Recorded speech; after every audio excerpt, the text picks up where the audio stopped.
tu le tas tolu pa ia ala le failong koluse so for tamam le alo malenganga pa ia nganga pa ia fio maya fa tumloto ona tutu ia ia fio logolofa wina mai lo nganga fa laina i manto ma fa fo wina me umo le lang le atu waina ya o wina loto ona le mana malama le nganga pa ia ya lo fo mai ante manto si o manto mo se poto mai le na lava nganga ma le pia pia lang so mai o Yesu Kiristo lo manto wali amen si o lo fo Maria tumo ai kalasia wa yati o le wa manuia oi fine uma wa manuia o Yesu le folo wa Maria pa ia tinao le antua e tau si e manto tanga sa Iona po nei ma le tuaso le manto woti amen o le viinga le tama ma le alu ma le nganga pa ia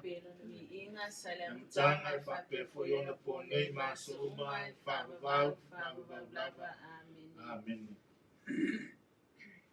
ya mapuane la ia ngia fange malafo le tau lai malolo pe o le upu e fai le sao la inga sa tulu mafon ya la le fi au mga luenga o le nei mai aso e mai se vo le nei aso o le wai uma le manuia ai le o so tanto poto lapo o se malosi o mafuai o le lofa muli tai o le atua ya te oe mai tanto uma me le tanto ave fa tase le vi inga i le atua le fa manu le fa tai le fa ne tanga ia sulai nai lo na lofa sili ese fa babau ma to te fia o fo lofa ma fa ta lofa atu le tato pulu kalami ia fia os forele te tasi o le taimi ma lo tanto wali fa ola ia la le tanto ma tanga fai pea ia ai meso le fa soa ia fio ma soifua lo tanto wali fa ta lofa atu a ina wo ma paanga ia o la to lo fia ngai ma ngase o le tino la to fo o fia ngai ma fa no noanga o no malanga maliu ma le oti wa fe ai o to aina ia o le talo apostolo nei ia iai le fa ma fa nanga ma le file mu Yesu nga lofa i tonu o to maota ma o to lawa fa ta lofa to fo i tama ma tina ma tu o lo ma futa mai me se foi ia so se fata lava o apenao na maua mai o fai ngā luenga le antua le nei fa soa mātou te fia o fo lofa ma fa ta lofa atu ia le ngata fo le na fa ta lofa fa pitoa mo nei tina wa o le tātou te sauni atu e fa manu lo lato waso fa pitoa o fa ta waina le lalulangi atua le tu pao tina lato wi o fatu ainga fatu le kalesia e mese nuu ma le atu nuu ia a tātou te le ianga te la le tātou fa soa ia le e vonga lia o filifilia le nefi afi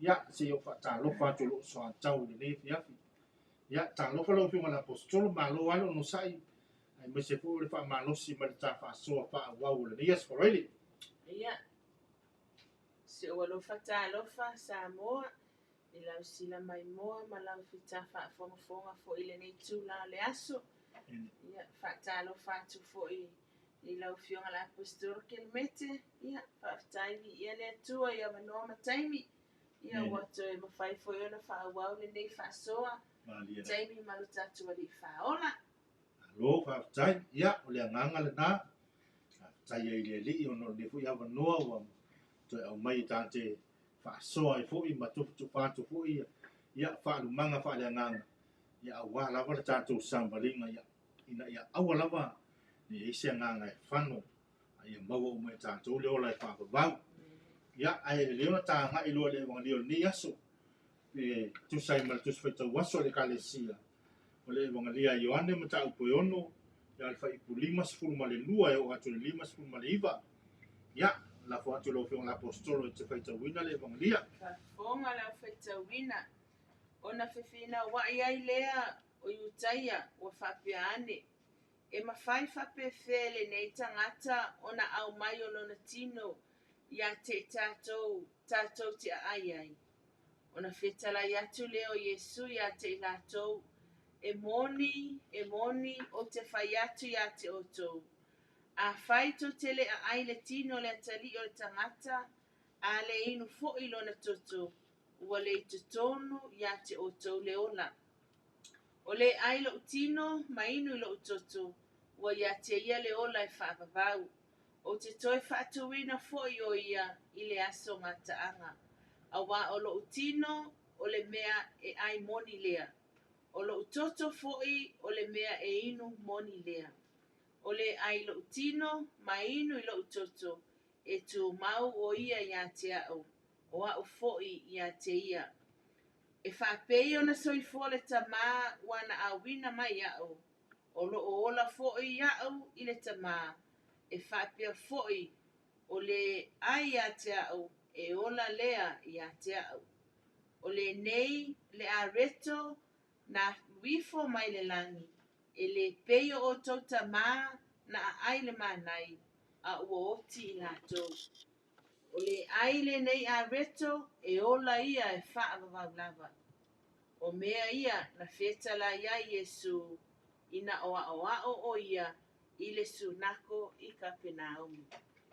O le evangelia pa ia ale alii Kiri soe ia bi ia oe. Alo whaafatai. No whionga la apostolo mo le whaitau wina o le tātus whaitau o le nea pia. Ai, o manatu e le leo na amata mele tā whaasoa i le tus whaitau mua le nea aso. O na e whai asi umi o le whaitau nga lea. O le tusi o ngā ruenga lo apostolo mta au pe iwa. A le whaipu mua o le spuma le iwa. Ia e le to e tau whaitau wina lea tala lau i loa. Ua loa na sila fia e le. E mese e ai lātou e fia e whaitau tus pa ia. O le tala i le liu wina i e sua ngā rofa. O le soifuanga po le olanga. O le tangata ta ua fo le sua whai a saulo. Le ua suia nei lona suafa ia Paulo. Ai sa avea o ia ma se tasi o Paulo sai o ata mai. Ma le lau i loa i le whenga tuai. A tātou mawhau whaula i le tala le ia saulo. Ia e mo ia o loo i loa le saulo le atua. Ma tua fo i o saulo se tasi o lau Paulo sai o. Sa matua le lei lona o ina. Ata mai tele saulo i le tula pono a mose. Ia e mese le tala wha solo pito o lo lato nuo i Israel. Malama le lei saulo i le tūlanga le winga i lo lato mata kuia ma le atua lo lato tamā lo lato atua. Le la sa whapena ona ai pēr saulo i le mata upu le na ua anga i atu le tala inga lau apostolo i tono Yerusalema. Ua to tele tangata ua li liu ai. To tele tangata ua li liu ai ma whaatua tua i le suafa o Yesu le Nasareta. Mai peo i nā mai ai le taimi sa tau aina i fōi le urua i ti a kono o Stefano i maa mauti ai. Ai sa iai ala saulo na mori maua e saulo. Le nā mea na tupu. Mai ala le nā taimi wha solo mai ia. O a matai o na lili vau fōi le toia ina leo saulo ina ia matua wha umatia tangata o lo muli le tala inga lo apostolo. Le nei o ia nalu au mai le tusi wha maoni, po le tusi wha maonia mai, tai o le kale siu taia. Nasi ialo e tamaseko, anu tamaseko e sai umalau Kerisiano ma mai Yerusalema. Ia o inala le tu puele wawenga lea. Puele wawenga lea i le liliuina o saulo i le alii. Ia ma whapenao na pupula iona mata mai loa mata li tonu ai. E mo ia o Yesu o ia o le atua ne le utangata. E monia o Yesu o ia o le Mesia na wano ia e profeta. Pe lai na mafua na avela u pa mua se tātou tilo me le tala lea. No tātou o ngai mai le i le evangelia pe o na whaitauina. A tātou tilo la ia i le soifuanga o saulo tali tonu i le atua, au aunga i le atua, mea uma e whai man matau i le atua. Ai le tali tonu la i le awa onga e winga ia Yesu le Nasareta. Le Mesia. Nono winga. A whai tātou te loa le atua. Ai tātou te le tali tonu ato o toi iana o onga malona whina ngana. Ele fai puna to lo tato fa tu tu. Pe fa le e mga le fai tau tana po fa mai. Mai le fitale nga Yesu le mga lian na pipo ana po. O la to uma e fa longo le tama ma o wina le le. Ah. E o mai ya te vai. Ah ne yes fa so puna. O la to uma e fa longo le antua ma o wina le le. E la to te o mai ya te lo winga. E se le tahu o le vai nga le. O lo tatou manino le lei. Po fea tonu atu tau tatou mulimuli e. Ia, masalo o le amatanga le o tatou whaasoa le o whionga la apostolo. Le a whapeese me tipi whaupopoi. A o leo tau mawhai se tau tatai mai le liuina o Saulo. Sa ola le whainga tuai. I le whainga fau ia Yesu le Mesia. Le lai tala noma Yesu le wanga dio la sole ni. Ah. Whaamole muna o sina a fesili. Leia. I le vaenga lea leo te whaalongo atu e sauno whapea o sauno sa le leia o ina i le finangalo le atua. Ai leo o toi whaasanga tau ma toi te te. Ai sea, o le ase mafua anga wala ai ona whaatino e sauno pea whapea o io le tangata sa o ina le lei le finangalo le atua. A le ua mana o ase i alu e toi au mai le to atele o tangata ina ia au malava ne imunumuli le atua. A lo whaatai, ma ne le pasili whaatupu manatu. Mana tua fo io le whainga tuai. E tasi ali tali to nungo tangata Israel. O na o le atua. Le lato te whae ngoa ina no lato atua o Yahweh. Mana tua la o le suafa le atua Yahweh. Fa mai e matua whaasao na ta o sangata. Ia a tātou tala noe le upule o Yahweh. Ia e mawhewna tātou whaapei po lango lai te tonu o le tusi o le whainga tuai, le tusi o te utana nome mta upo e tonu. Pea whai upo e tonu ma le wha. Lai tali ele atua ia Mose, no ofisira atu Mose, o ero noa. Ina i o ta watu le no isa la elu. Ai whamai le atua, o hau o lo ola. I am who am. Lono winga la, a tātou tala noe le ngana wha e peru. O le suafa leo le atua le ngana e peru. Yahweh. Ai a tātou tala noe le ngana wha peru tania. O upula ia e wha ingoa le atua. I am who am.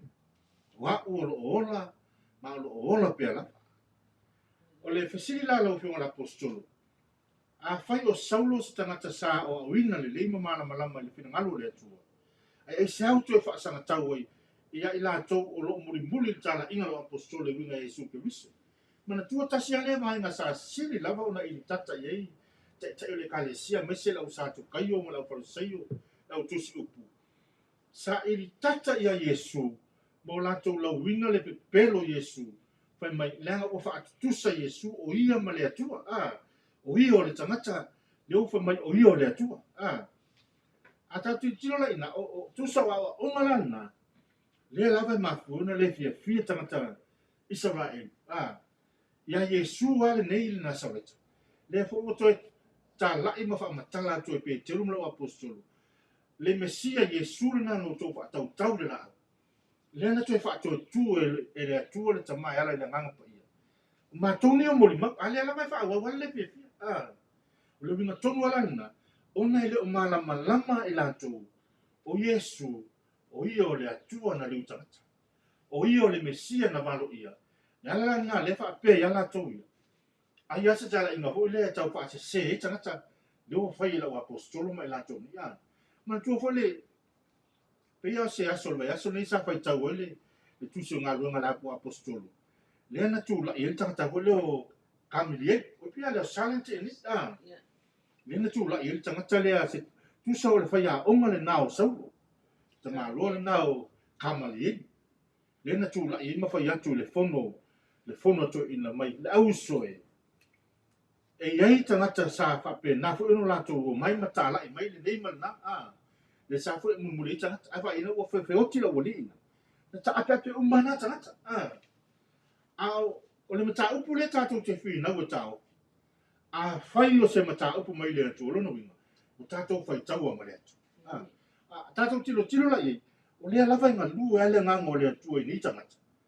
se ina ia matua fa atali tonu le wala o topu ya saulo ia pe o le winga le tau fa itali tolu fisile lo pio na apostolo ia pe fa pe o malama lo fisile me nga fa lo Whaftai wa malama ai peila o le matango fie la ina wa wha awau ia i le taimi la lea sa tau mawhai ia saulo e ave ese a mai tangata e fina ngalo o lofo le tua ai ina ua wha atau nuu lalo na mana onga pe o i la lea wa wa ai e loa saulo le sili ese o le atua ia ina ua taia o ia i le pula la malama fa mai na pa ui lalo ele ia o le la o toi au mai ai lo i saulo ina ua ia fa lo man tuale na fesili ia na fesili le ie o ai oi ia peila o ile na tali mai ai lo le atua o fa Yesu le la o fa lo ai lo ia ua matua i liu atua le tamanoa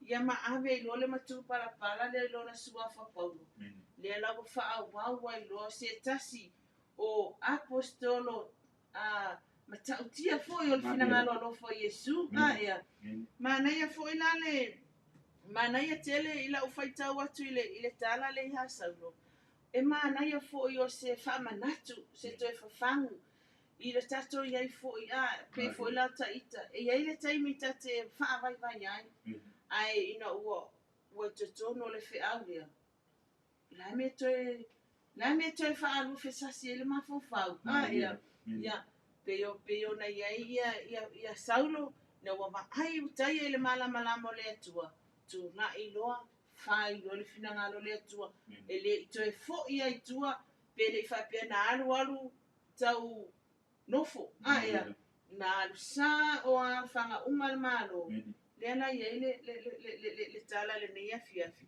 le wina ele atua o saulo e ave ama paulo ia be foi la ona ia ilo ta ita fata va lima sa ia lima le anga sa ia le amatanga ia le o fa nga ele atua ia le na wo tau mafai ai fo ile nei fiafi ia e tawa ina fa soa fa tasi mala o fionga la apostolo ia ile fina ngalo lo fo le atua lo fa tai yo e tahua ia tahua le fa manatu mo le tala lea ile conversion ale apostolo Paulo ai masiala manatua ile taimi na fesili e saulo ile li oi mai le tali Yesu o Yesu le Nasareta lea e te whaasawa mai ai manatua ele o Yesu le sa whaasawa e sau o tangata ki o Luciano awa o le ingoa le nao le kalesia na amata le na amata whaingoa ai te tonu o le nuu leo Antioka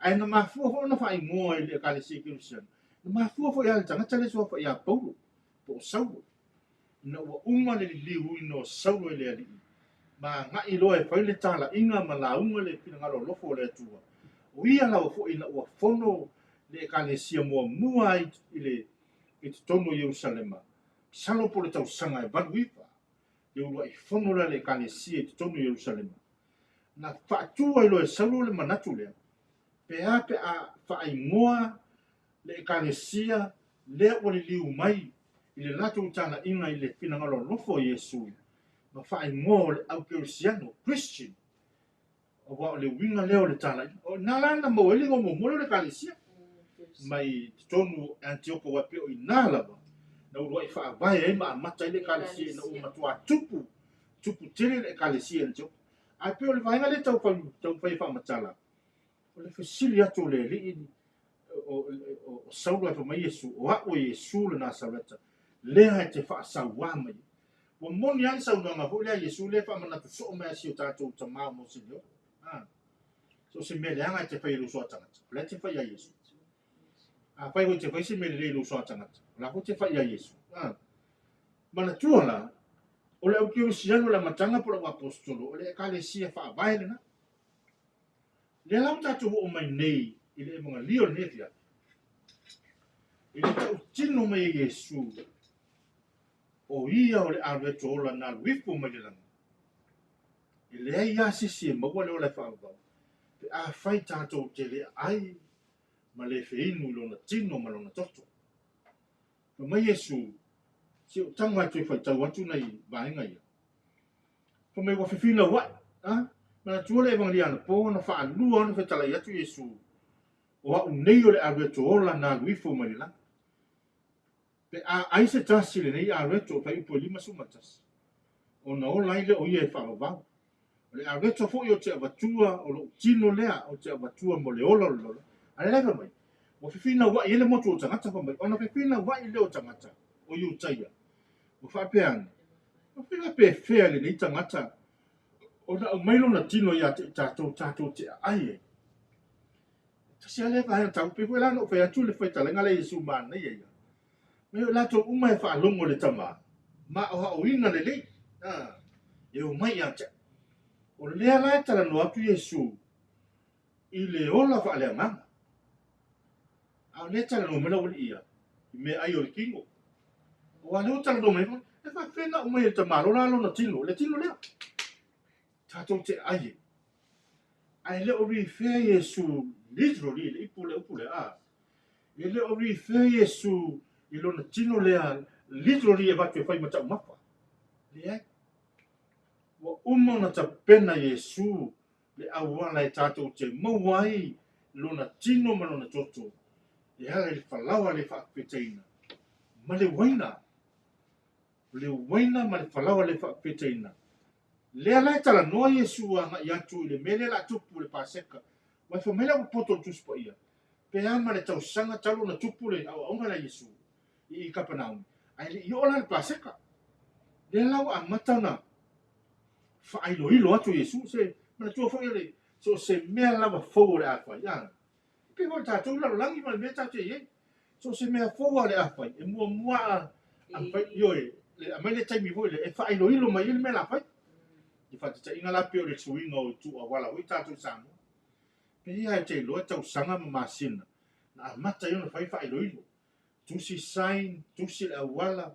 Ia ma whata i tai le whio o tangata a. O tāwa. E whapena umani mele o whai Yesu. Ai lei te no o le taimi o le paseka. Malona o apostolo. A leo a mata ona whailoa to Yesu. E ho o mele taimi. E ta tau eno to ai le tino le atali o le tangata. Vai. Ma peinu lona toto. Ia o te le loa lau whio la apostolo wae. Ia e moni au e. Tele a taimi te whaasoa e po i le hoi na la vea lau saunanga ni whio. O he te le liu mai. Ia a le mela le silina. Ko le langona i po alo te ita whaafitai le antua i. Lau whio la apostolo ia po ia le tinao tamaiti. O lewa e li liu mai. O lewa fai oe ma minister. O le tino ma le toto o Yesu le angalo koma. Ma ne wai pia fisi lau saunoanga i le waenga lea. Po le a so la ngona. Au ni ani o mafau fau mai le taimi e te alu i e wha tino la o nanga lea. Ma le nganga wha lalo whio la posto. Ia whaftai lava mo le avanoa. Au le vaenga le pe ona e saunoa i le tino ma le toto o le tatou wali. Ia i loo wa'u lava talitonunga ma loo wa'u whaatuatua i le mafitanga a'o ma le atua. Ia ua ou i oe ai e avea a'o ma lima ma vai e au auna e tufa le tino pa i o le tatou wali i whaola. I le vaenga la lea e mo i sa iai se langona fo i lea e pe tate fefe tate alu ia wao me pa ia. A ina ua le leo na o ina ma o malama. Ua mawhai i loa na o whaatino. A wae o te iloa. O le mana ia ia se ngaluenga i te alu e whai. A le te malama i le mea le te alu e whai. Ia. A wae le ise au ngai tate alu ai e whai se ngaluenga. A le se malama e whaatino ai. Wo manao si ma vai sa no ngalo na posto. A wae lo to e po mana e te li liu ma. Na fa pe na fai mo fe ia te oe ona e tali tonu i le fio fa mau ia yo Yesu. I le sakramento le eukaristia. Le uma puna e le fai lo ona. Whaftai mo le avanoa e se le matango fio le vaenga le ua e whaafisili ai. Wa fo i la pe ona o whai atu. Sa iai le popolenga.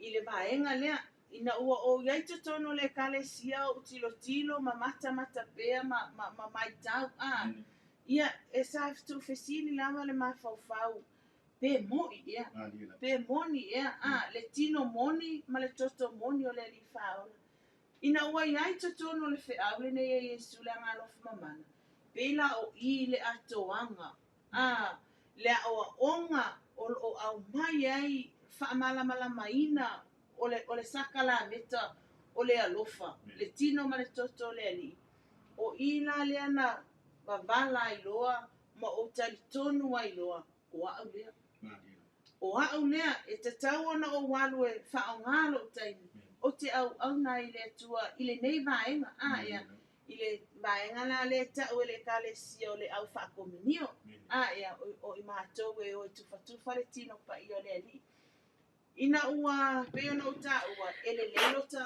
lota alu tate a'uga e lelei lota alu tate su'esu'e ia uae pei ona silafia fo'i sito'ina o moseniolo o lesi lea fai a'oga sa te lē lona sao i lo'o a'u fo'i tagata o i lea na umalamalama ai i le pa'ia'aga o le ali'i i le matagofie o le ali'i ia e lē fa'apea lau o'u fai atu ona ua matua i o umalamalama ato'atoa leai o le galuega e te alu e fai ae fai ma lau galuega fo'i lea e te sa'ili'ili e te fesili aua le mā e fesili aua le fefe alu i me e fai ai semina auā o inā o lo'o i ai tagata popoto le ekalesia o lo'o aumaia ia le tomai ma le fa'amalamalamaina ia uae tatonu o lenei vaitaimi ia ua su'egatā e o'o fo'i i o se taulaga ia ua to'ititi le ʻaufaigaluega ia ua to'atele tagata e mana'omia lava ia le tatou galulu e fesoasoani pei o le vaega le ae o le fesili maumau tutū o lau suga le apostolo lea ua ou tali atu ai o le faigofie lenā ona ou ale fa'atino o le galuega ona ua ou malamalama o iesu moni o lona tino ma lona toto moni ia e ao fo'i ona fai ma le fa'aitete malo fa'afetai malo matagofie le saunoaga lauofioga le apostolo ua mafua ona o fesili i vaega ia pei ona o fai atu o lea tatou tatalanoa i saunoaga tu'usa'o a le ali'i a silasila le faiupu le 5 pa mai iesu fetalai atu leo iesu iā te i latou e moni o te fai atu iā te outou a fai tou te lea ai le tino o le atali'i o le tagata a le inu fo'i i lona toto ua lē totonu iā te outou le ola o le ala tonu ale na mafua no ofisili o fioga le apostolo ua e o'o foi e ta'uia no ola mai le ekalesia katoliko e mo'i iā sa ou ola a'e mo ua lui misa ia ma fa'apena fo'i ona a talia le ulu'a i komunio talia saklameta o le konfirmasio ae sa matua'inoa nei mea uma sa leai se malamalama'aga i ai pauale o le mea o le alu le misa ia malu e komunio ia se asa fo'i kofisi ua foi sa le mamalama i nei mea ae pei ua moni ele o saunoaga e lē gata o le tatou mafutaga ma le tamā iā moseniolo ia o lata ita fo'i sa'ili'iliga sa fai to'atele o le ʻau popoto le ekalesia lei luga le website ia fa'atasi e la ma le fe'aulu le agalofa mamana o iesu pei o mea uma ia ua tu'ufa'atasi ma amai o fa'apena ona fa'atumu ai fo'i lo ta'ita tagata ma o tailoa ai fo'i e sole e matautia lava le mea le talanoa ma iesu le evangelia lea e le oni upu fa'atusa po oni upu fo'i lea e taumafai iesu e fa'aoleo leai tagata auā le lava e fa'asolo le tatou faitauina le evangelia lea a ioane e ono e ho'o iā le tatou fa'amatalaga ma le fa'asoa i vaega ia lenai ua na o ese tagata ina fulitua tagata mo ese mafua mea le mea lea o lea talanoa atu iesu o le upu o le ola lea a lea kalago mai lako o mea ai o le kigo lea talanoa mai latou i mea ai o le tino ai o lea o matua ta'u tino mai iesu a tatou lea ai lona tino ma feinu lona toto tatou te le'o maua le ola lea ta'u le ola e fa'avavau na no tatou manavanava i le ola mai le atua a le ola la le talanoa mai iesu o le ola e fa'avavau pe ona fa mai iesu i lana le faipule 5 O le ai lo tino ma inu lo toto. O ia te ia le ola i whaakavau. O te toi whaatu wina o ia la songata. Nga sa whaafunga i le. Vaenga lo saunanga Yesu. Mana ia, ole pe ole tau whai atu e se manatu le fesili i le vaenga lea a. Mene. I le matanga ufia fo i ole. Le fetala i tu sa o mai o Yesu. Ia. E lo ni upo sesi. Mene. O upu le pa o me fonga o Yesu. Maria. Maria. O le ala mo ma fo fa wai. E ta ua tele. Mene. E ta ua tele no tatou wo ile misa. Maria. E tā ua te leo tatou o ile talisuanga. Ia. Ile tino le ina ia mau ai lo tatou. Whawhanga ai o tatou wanganga. Ai mai se la, le whai mai. Ale ai ma le inu. E le whaatasi ma lo tatou whaona. Ia wai pole afu lea o ngā o nei mea a. Pe fo ila ona sai atu. Pe fesilingia foi ele au iutaia. Ia. Ia le nei fetala i mai o le li pe fa feo na tato wa ai le tino le tangata. Ia. Ia te aulo manatu. Pe o le faitau o le evangelia. Ale a mai lo mafofau. E ta ua tele le anga i o tato le misa. Ia moa lava se misa. Ina ia mawhai ona tato tali sua. I le tino le tato wa li fau. A wale matango fie i o le fai unga. Ia. Matango fie i o le fai unga le amai i. Awa ale inu male ai. Tatou tele mo le. Tele mo wa mai le ye fo ile tua mai tato. Ia. Ia ai mai se foi. Ole pe ole mele te fia tuli te tau. E te tau lava ona tato ye le misa. Ia. Tau lava ona tato ye le misa ina ia tato talia le sakala meta le alofa. Awala ne te iwa fai umi ona ele alo misa ma ele mafuta ele tua fa fose i ona. Ia. Na wala o mai le tua ele sita penanga. Ia e ta ilo ye e longa pe fa ilo fesiri pe a. Ai pe ole ta o le toe fa manatu mai e Yesu la mai e lo toe feta nai mai le pole nei. Ile aso le nei. E ta o tele. E tato ai lo na tino ma fe inu lo na toto. Ne e tato a wai fa tasi mai ia. Le taimi muli. E tāua tere si vaenga le sa la vea me lau saunanga le la. O le malama le lei lau ngā luenga le whai. Ai malama le lei le mele te anga i e. Whai ngō whiau na i ate ole tali tongu. Whai o whiau ni ate ole wha atua tua. Pe lao le, pe ona e sau noa. Ua a vea lo wha alongo. Ma le au ina le lei o oe. I le whetala i mai o le atua e ala i ana whionga. Pe lao na ele mangalia lea. Leo e tali tonu e mana mai. Leo ma funa e alu te au auna. Leo lai te alu te au auna. Lai te au auna molo mautinoa. E leo se fasifalawa lai te alu tufa. Leo ele na o se waina le te tufa ina i tangata.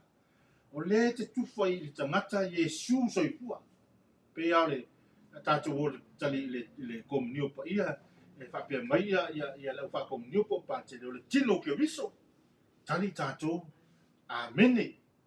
O le tali tātou te whai atu i oe le li ie o te matua a mene matali tonu o oe le te pio mai. O le wingala le pio na e sau nolo pio la postolu. Ia ka aftahi le atua. Wha ngā ina fo lo whatau waa. Ia e mese lava e se le tāua o le. O le tātou tau mawhai e tātou tali tonu. Ia tātou whaanongo fo le tala ia toma le na luatu e whatu i no so apostolu. O mato wa ai le li. Mai toma ale tu walu limai I mena tu I fao malu limai I mena tu I le tau te le tu kanga tai o na mea wa ta tu a fa ya lai le venka ko va ai I le mele te fia tau fa ta tu moi oi lo no me te o ti amalo le tu ya ese me tu va moi ya pe le te ma fo faule o le ave alo ma fo faule ile tino ma le toto le I totonu o le misa ia pe ona fai atu o le mana I o lo malama ma ia lo le fatino ai le na fatino ma pe e fia I lava e fai e pole afo ia le pisi pole ale ni me e o le taimi o le misa o le kaimi o le misa o le taimi o le ali faola ia pe o le toe fa popo atu na o le mana ia I o lo tamala malama o taru whaatino. Pea leo se meso malia ia taita ia. Lo taru pea. Ia wala tate iloa. Ia o le whaola tanga. O ia o lo tamalosi, o lo tamalua papa.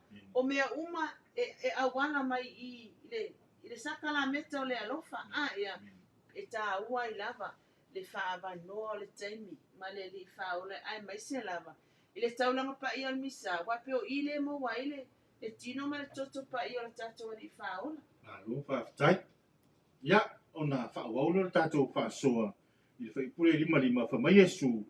A wā o lo tino o le mea ai moni lea. O lo toto foi o le mea inu moni lea. O le ai lo tino ma inu lo toto e tu mau o ia ia tau o a foi ia teia. E se le mana I o le sota inga lea I tātou ma lea tua. Pea ona polo misi Yesu le wangalia vole a matai o nufu le wanu. Fo mai wa au mai ia tau le pule umo le langi ma le laulangi. O la ia e whailu uma masoo. Papatiso le suafo le tamaha. Le atali ima le nganga pa ia. A o mea uma no ufai atua ia te otou. Ile ma le nei. O te ia te otou ia so uma. Se ia o le ngata angala. Le lai confirm mai fu le mongia le. Me su le ai lo tino mainu lo toto. O hape na ona ola o ia ona ha. Vai. Me Yesu pe ona ola le tamana I au wina mai au. E hape na fu ona ola le tangata e ai ia te au. Ma nei au nei sau noanga. Tātou te whiu tau le mamalu malasisi ese o le atua. A lefa me Yesu a tātou le ai lona tino ma whiinu lona toto. E le oi to tonu ia I tātou le ola. Vai. Ale ma nei ala tau unga o le melea. O mai Yesu, na te whaatu wina I tātou le aso ngata. O leo a mai ma le polo misi la Yesu. E le ngata lo tātou ai ma whiinu ma maua le ola whaapa. Yesu, na te whaatu e tū I tātou le aso ngata. Ai o ina le tau lai o mai ili pa ai au keusia. Katoliko le au le katoliko. O I le tau lai o mai ili pa ai le so se keusia. No ma so se tamata watu tua. Pa mai o le aso le whaama sinonga. Tātou te toi tu tū ma mai ili.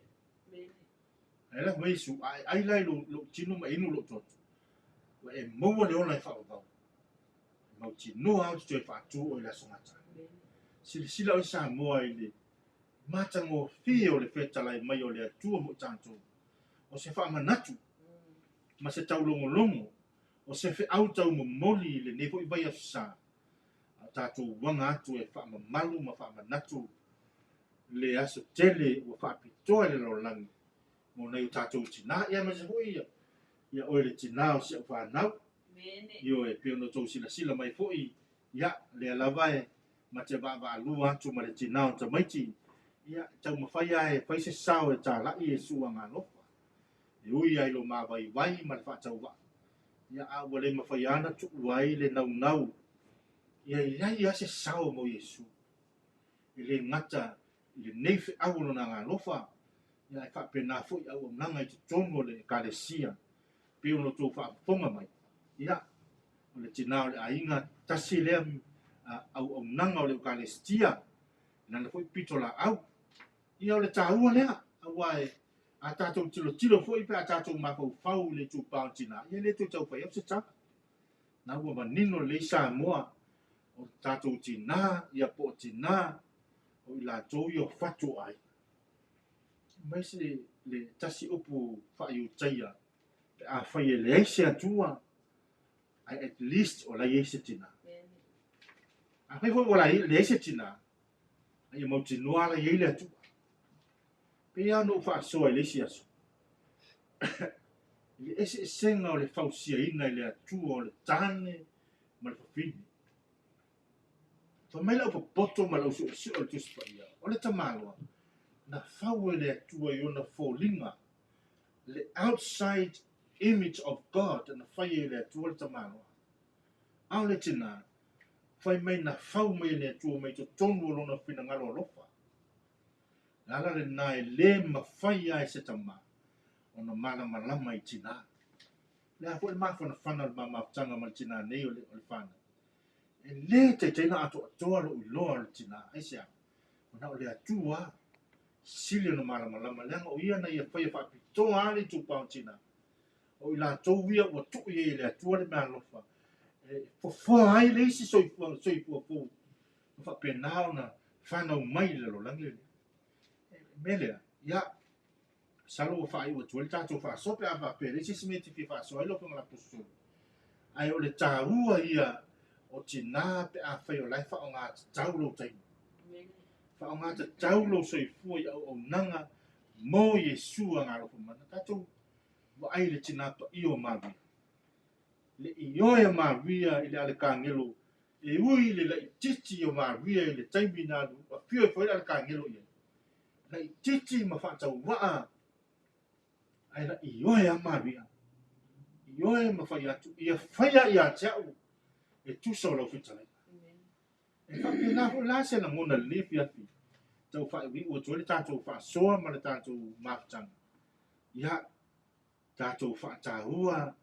le itupā tinā e mese foʻi mo tinā uma ia ese le tāua o loutou valauina ae mese a pe a fai o loo faaogā tatau lou taimi ma lou soifua i te auauna ai mo iesu le agalofa mamana manatua le tatou faasoa lenei fiafi o le autua o le evangelio lenei fiafi o lo tatou talitonu faamaonu i le afio ai o iesu le sakalameta o le eukaristia talitonu ato'atoa o iesu soifua lenā a le saunua tu'usa'o a iesu le mafaina ia i tatou le ola e fa'avau pe a fai tatou te lē talisua i lona tino ma lona toto ae masi o lana polapolaga na te toe fa'atū i tatou i le aso gata'aga ia la fa'atulaufioga le apostolo mo sau fa'apopo ia ona taualuga i lo le tafa'asoalenia fiafi ma le gafa'aloalo ia faafetai mo le avanoa i le vaega lava lea o tatou iai i le tino ma le toto paia o le atua le ali'i i le itu lea auā fo'i e tate e aogā fo'i e mafaufau ai o se fa'amanatu fo'i ua e le tele ao aso peia na o le fafaga o le tino na o le fafaga lava o le tino i mea ai kalo o le fasipovi ia a le ua toe fa'amanatu mai ese le tāua i o le tatou talisua fo'i i le tino ma le toto paia o le ali'i e tāua ai lava ona iai se taimi e te mafuta atu ai i le taulaga paia o le misa ia ina ia mau ai le mafutaga ma le atua e ala lea i le tino o le tatou ali'i fāola ma lona toto e fafaga ai o tatou agaga ina ia lelei lo itu fa'ale tino lelei le itu fa'ale agaga paleni mea uma ia na fai lole o laugaluega o te faafetai le atua i lenei afiafi pei ona saunua patele le taulaga paia o le misa lenei aso pei o le no fa'alogo atu pe i le vaega le o le salamo le tali o le salamo o atu ia fai o tou ia maso'o e tāla'i le finagalo o le atua i le lalolagi le vaega la lea le ua maua le mea ai o le agaga maua le mea ai fa'ale tino o le tino tutusa uma vaega ia e alu loa fai lau tala'iga fai lou loto fiafia fai le agaga fiafia le oli'oli e te fiafia te ale fai le finagalo le atua ai fo'i le taimi ua fai laugaluega aua ia le tiapolu ia fa'amaulalo o lou loto pei fo'i o ita e le fa'apeuata fai atu o ta'atoa o le tele fo'i o taimi e vaivai ai ia a le agaga lava o le loto maualalo ma le agaga o le loto fa'amagalo e mafai ai ona fa'auau le galuega ia o pei o se fa'amanatu ia o se taulogologo uae e tupu lava le fa'atuatua o le taulogologo ia ai lava sina pe tasi pe lua aso le vai aso pe a e pisi tele te mafuta ai le taulaga paia o le misa na ia se'i fafaga o tatou agaga e ala nei le upu soifua le atua ia fa'apea fo'i lona tino ma lona toto paia pei ona iai le fetalaiga o le evangelia lenei po o le ai lo'o tino ma inu lo'o toto ia e fa'apena ona tatou fa'atasi ma lo tatou ali'i fāola pe a o mai le taimi mulimuli ia pei o se toe fa'apopo atu lea ia ave ai fo'i lenei avanoa e momoli atu ai alofa'aga ia ma fa'amaliaga i tinā uma lava o lo'o mafuta mai i luga o le tatou fa'asoa ia ae maise fo'i i latou uma lava o lo'o tatou iai luga o le Facebook ia momoli atu alofaaga e maisisi o tinā pele i Samoa ia apa'au ia e manatua uma lava o tou tinā i so se atunuu o lenei lalolagi ae maise fo'i e manatua fa'apitoa ai ia nai tinā ua fai'ilagi le folaga ina ia agalelei pea le atua fa'aulufale o latou agaga i le mālo e fa'avavau ia momoli atu alofaaga o i ma'ua ma le fanau i tinā totonu aiga ta'itasi so se atunuu o lenei lalolagi ia maua fa'atasi i tatou fa'amaniaga o le aso sa o tinā pe aulia atu i le ola ma le malosi ia pei o se tala atu lea ma le agaga tumu i le maualalo ma le fa'aloalo fa'afetai alo fa'afetai ia o le taualuga lenā o le tatou fa'asoa